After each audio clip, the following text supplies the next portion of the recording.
o Cruzeiro empatou com o Atlético Paranaense 1-1. Lances do Mineirão para você aqui no Sport Center. Olha, vou te falar, esse Antero, é um dos lances mais malucos que eu vi nesse Campeonato Brasileiro, talvez na minha vida, viu? Porque foram 2 defesas ali do zagueiro, mais uma do Bento, mais uma da trave, foram 4 lances num só, Antero, o que mostra como o Furacão começou acuado pelo Cruzeiro, como o Cruzeiro começou atacando com muita vontade de levar esses 3 pontos, mas o Atlético Paranaense teve ali força, soube sofrer, como se diz hoje em dia, e acabou saindo na frente e levando empate no final, Antero. Olha, eu vou te falar, lembrei de uma série de defesas do Marcos, de São Marcos, acho que foi num jogo contra o São Paulo, e de Rodolfo Rodrigues. Eu lembrei também. No jogo do Santos com o América. Que ele pegou 3 bolas no mesmo lance, absurdas. O Bento hoje foi um dos destaques da partida, como aliás tem sido ao longo do ano no gol do Furacão. O Cruzeiro pressionou com 6, 7 minutos, já tinha acho que umas 4 finalizações, o que demonstrava a sua determinação de ir para cima, de vencer essa partida. Se tivesse mais 2 pontos, estaria numa situação, se não confortável, pelo menos bem mais serena, né, em relação ao rebaixamento. Nós vimos aí nesse lance o Arthur Gomes, teve uma que acertou o travessão, teve o Kaká salvando em cima da linha, teve também o Bento fazendo várias defesas, falamos do Bruno Rodrigues, que acabou desperdiçando um pênalti, foi substituído aos 36 do segundo tempo, entrou o Rafael, que para mim eu sempre chamo de papagaio, e no fim acabou surgindo um empate com o gol do Arthur, não foi? Depois que o Atlético havia feito 1-0, a gente tem essa história, né? Não houve a comemoração por causa do respeito ao clube que foi revelado, mas eu também vou te falar, viu? Espera que eu estou falando alguma bobagem aqui. O Vitor Roque, 19. Não, que Arthur Gomes. Foi o Matheus Pereira que empatou aos 38 do segundo tempo. Assim, tudo bem. O Vitor Roque teve, né, a base, um começo de carreira no Cruzeiro, mas hoje em dia jogador passa por tantas equipes que a gente fala lei do ex, acaba até não sendo tão adequado. Mas tá bom, ainda mais pelo fato de ele ser tão jovem. Mas é preciso também reconhecer o seguinte, a partir do momento que ele entrou, claro que houve uma mudança na postura, no desempenho do Atlético. É um jogador de enorme qualidade, não é por acaso que o Barcelona, né, está fechando acordo para levá-lo e por uma grana muito boa. Mas o que eu gostei do Cruzeiro, e já venho notando isso algumas rodadas, é uma mudança de postura. É um time que, embora muito preocupado com a ameaça de degola, imagine só, o Cruzeiro que caiu e demorou para voltar, mas tem conseguido manter o controle. Isso é um bom sinal. Sinal de que pode aguentar a tensão nessas 2 rodadas até o encerramento do Campeonato Brasileiro. Mas é um Cruzeiro que, ficando na Série A, precisa de investimentos bons e de qualidade na próxima temporada. É bom o Ronaldo Fenômeno e seus colaboradores fazerem uma boa pesquisa de mercado e botarem a mão no bolso. O Cruzeiro chega aos 45 pontos, que a gente chama de número mágico, mas que realmente pode não resolver neste campeonato. E ele pega os 2 primeiros colocados, né? Botafogo e Palmeiras, nos 2 últimos jogos. Então torce também para os seus adversários não irem tão bem. Vamos dar uma olhada nos números do jogo no Mineirão. 1-1 entre Cruzeiro e Atlético Paranaense, que, como eu disse, não tem mais chance de Libertadores no ano que vem. Vai para a Sul-Americana. Então, o Cruzeiro teve mais posse de bola, 57% contra 43%. 37 ações na área rival contra 18 do Furacão, 26-14, chutou bem mais a gol, certas 3 vezes mais, 9-3, grandes chances, 9-2, Elton. O Cruzeiro cria muito, né? No campeonato são, em média, 25 chutes para fazer um gol. É uma loucura, né? E tá na média aí, foram 26 finalizações, né? E fez um gol. O Bruno Rodrigues acaba desperdiçando um pênalti e me lembra o pênalti que ele perdeu contra o Fluminense, que foram 2 pênaltis no mesmo lance, né? Teve uma briga com o Henrique Ceifador, que queria bater o pênalti, ele até chora, aparentemente ele chora ali quando perde o segundo pênalti. Muito se criticou a briga que eles tiveram, né? O Henrique não deixou ele cobrar. E ali eu falei a mesma coisa que eu falei agora há pouco do Pedro Augusto, né? Tomara que consiga voltar. O Bruno Rodrigues tem sido muito importante para o Cruzeiro, né? Perdeu o pênalti, acontece, né? Mas ele saiu vaiado pela torcida do Cruzeiro, Elton. Essa questão de postura do Cruzeiro tem muito a ver também com o que pensa o Paulo Autuori de futebol, né? É ter a bola o tempo inteiro. O Cruzeiro tem tido mais a bola nos últimos jogos. É uma equipe que, quando tem a bola, consequentemente sofre menos. Mas esse ter a bola também tem muito a ver com o que você diz, Edu. É um time que, quando chega no ataque, ainda vive o fantasma do Campeonato Brasileiro de desperdiçar muitas oportunidades. O gol do Matheus foi do Matheus Pereira, de fora da área. Numa tentativa ali, ele trouxe para dentro e acabou batendo. Um lance muito parecido com o gol, inclusive, do Caio Alexandre, né, do São Paulo. Caio Paulista, perdão, do São Paulo contra o Bahia. E eu acho que é um time que mostra nessa reta final que tem capacidade de permanecer na Série A, mas ainda vive, volto a repetir, com fantasmas que atormentaram o Cruzeiro nesse Campeonato Brasileiro, que é justamente esse ataque muito ineficiente. Mas é um time que se defende melhor, que se organiza para atacar melhor, e isso já é um ponto bem positivo, porque você fica mais próximo do gol, mais próximo da eficiência.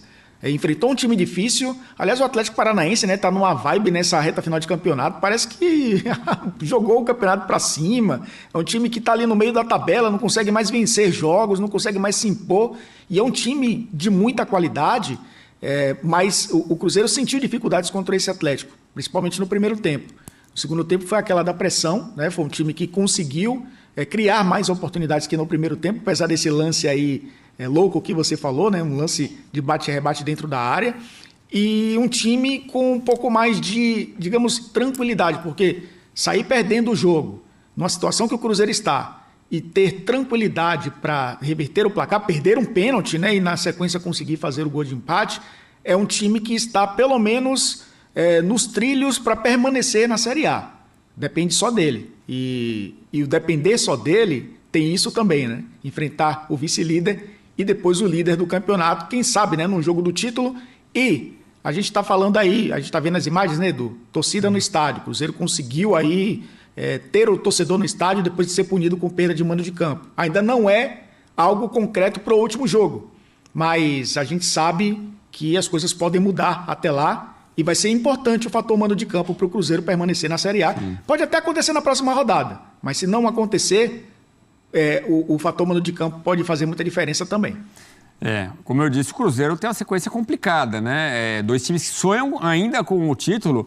O Botafogo fora de casa, depois recebe o Palmeiras na última rodada. O Elton lembrou, torcedor presente, ele vaiou o Bruno Rodrigues. Vamos dar uma olhada no lance? Eu queria que o Antero comentasse também o pênalti marcado para o Cruzeiro. E aí o Bruno Rodrigues tem a chance e acaba cobrando muito fraco, né, Antero? E dá a chance ali para o Bento ainda mais ser chamado de São Bento nessa noite, porque realmente fez defesas muito importantes ali para o Atlético Paranaense. E ali eu quero chamar a atenção que na saída o torcedor do Cruzeiro vaiou. A gente tem até o áudio para mostrar para você. Eu não sou coach de torcida. Vamos ver.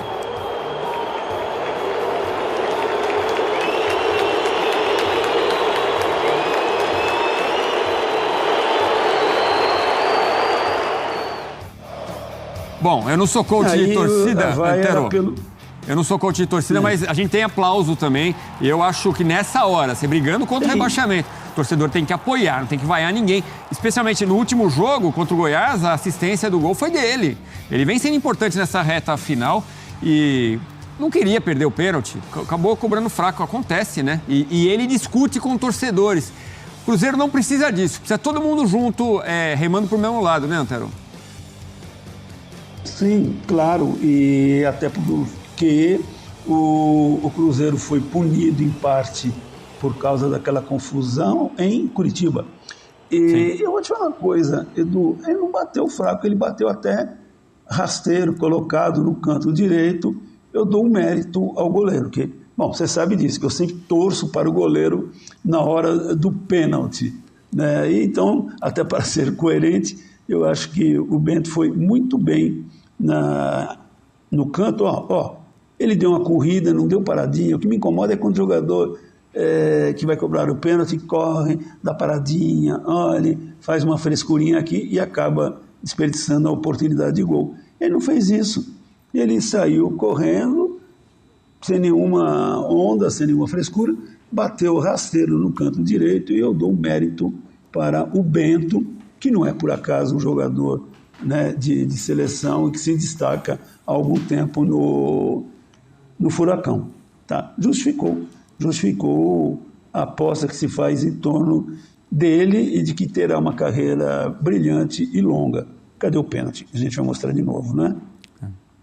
Olha lá, ele correu legal, correu certinho, bateu colocado, né? Não é que ele encheu o pé, mas bateu colocado, rasteiro no canto direito. Ó, a saída do Bento, que bonita, linda defesa. Olha, para quem não sabe, o nosso Elton Serra fala ao vivo de Salvador, de onde veio aquela canção Vamos Abrir a Roda, Enlarguecer. Essa é velha, hein? Vamos lá, vamos abrir aqui o Sport Center para a nossa Renata Ruel, para falar dos lances de arbitragem. Lembra dessa canção, Renata? Oi, Boa Renata. noite. Olá, boa noite. É bom começar a noite com uma canção assim, né? Ou terminar a noite com uma canção assim. Prazer estar aqui com você, Edu, com Antero, com Elton e Fã de Esporte. Vamos sentir falta deste campeonato brasileiro, de muitas emoções, mas sempre com confusões, com polêmicas de arbitragem. Vamos começar exatamente no Mineirão, Renato, o pênalti para o Cruzeiro. Eu falo que polêmicas não faltam. Para mim o pênalti, ele é claro, ele é bem marcado, o jogador ele vai dominar a bola, o adversário vem nas costas e dá aquele tranco nas costas, aquela carga nas costas, em nenhum momento tenta disputar a bola, não tem ombro com ombro, nada disso. É nas costas, no jogador que ia ter o domínio da bola. Para mim o pênalti bem marcado no campo de jogo. Aí eu não vejo polêmica, Edu. E na cobrança, porque tem muito torcedor reclamando que o Fernandinho teria invadido, e isso seria algo para fazer a cobrança voltar. O que você acha? Eu acho que esse é o ponto principal. O que a regra fala? Os jogadores, todos os jogadores, tirando o goleiro, claro, e o cobrador, tem que estar em no mínimo a 9,15 metros de distância. A meia-lua serve para marcar esses 9,15 metros de distância no momento que o jogador toca na bola.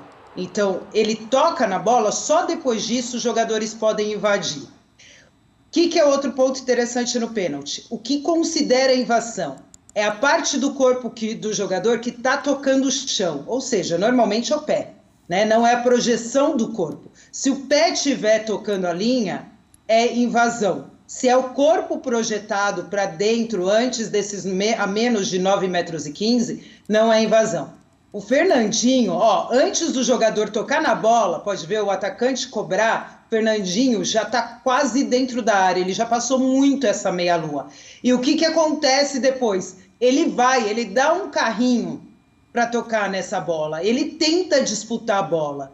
Pela regra, é claríssimo, e para mim é um lance que nem precisaria do VAR. O árbitro em campo poderia ter visto e voltado à cobrança. Se você tem invasão e não gol, você tem que voltar à cobrança. Principalmente se a invasão é da equipe adversária, se é da equipe defensora. E aí a gente vê, não teve gol. A defesa do goleiro foi correta, mas a cobrança foi...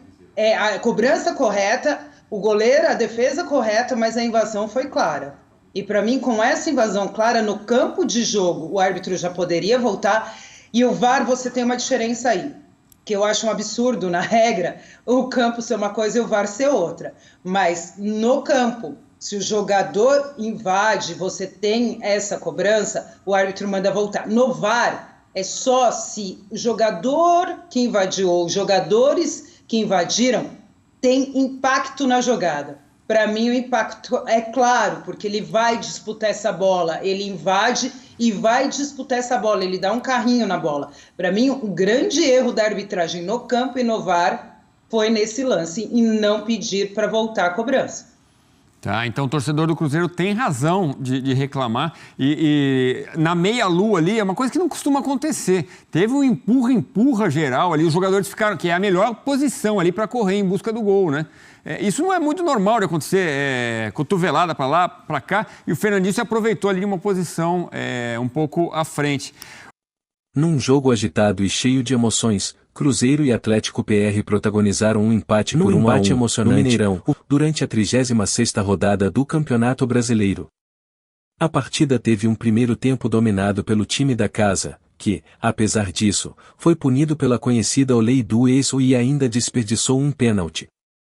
Mesmo diante dessas adversidades, o Cruzeiro mostrou sua força ao arrancar o empate, somando um pontinho valioso, apesar da proximidade da zona de rebaixamento. O time da casa dominou a etapa inicial, mas sofreu o gol de Vitor Roque, ex-atacante cruzeirense. A equipe mineira ainda teve a oportunidade de igualar o marcador com um pênalti, porém, o goleiro Bento, do Atlético PR, fez uma defesa crucial. No entanto, a persistência do Cruzeiro foi recompensada no final do jogo, com o gol de Matheus Pereira que garantiu o empate. Mesmo com o resultado, o empate não favorece totalmente o Cruzeiro, que agora se encontra a 4 pontos da zona de rebaixamento, na 14ª posição, com 45 pontos. Já o Atlético PR, que já está garantido na pré-Libertadores, ocupa a 8ª posição, com 53 pontos. Gostaríamos de saber o que vocês acharam dessa partida intensa entre Cruzeiro e Atlético PR. Deixem seus comentários sobre o desempenho das equipes, compartilhem suas análises e não se esqueçam de se inscrever no canal para mais análises esportivas como essa. Ah, e claro, deixem o like para mostrar seu apoio à nossa comunidade esportiva. Até a próxima!